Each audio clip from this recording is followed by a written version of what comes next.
Everyone welcome to my YouTube channel. So आज म छिटो पसल आएको छु किनभने आज मेरो हुनुहुन्थ्यो नयाँ वर्षको पहिलो ब्राइड। सो त्यही भएर म छिटो पसल गएँ, बिहान गएर सफा गरेँ अनि यसो पूजासुजा गर्नु पर्यो नि त। अनि पूजासुजा गरिसकेपछि म मेरो बहिनीलाई बोलाएको थिएँ। मेरो बहिनी यति सोध्छ कि पसलमै आएर सुत्दै थियो। सो मेरो ब्राइड आउनुभयो र म फटाफट रेडी गर्नतर्फ लागेँ।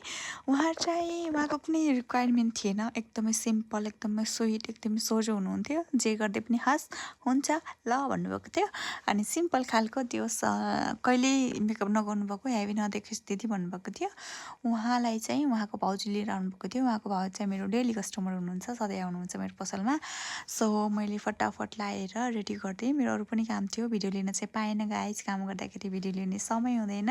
सो मैले आज चाहिँ यस्तो गरेको थिएँ ब्राइड। यदि तपाईँहरूलाई पनि सस्तोमा एकदम राम्रो हुन मन लाग्छ भने मलाई मौका दिनु होला एकचोटि, अवश्य नै म यति राम्रो गराइदिनेछु, एकदम रिजनेबल प्राइसमा है, हाई लेभलको होइन नि त।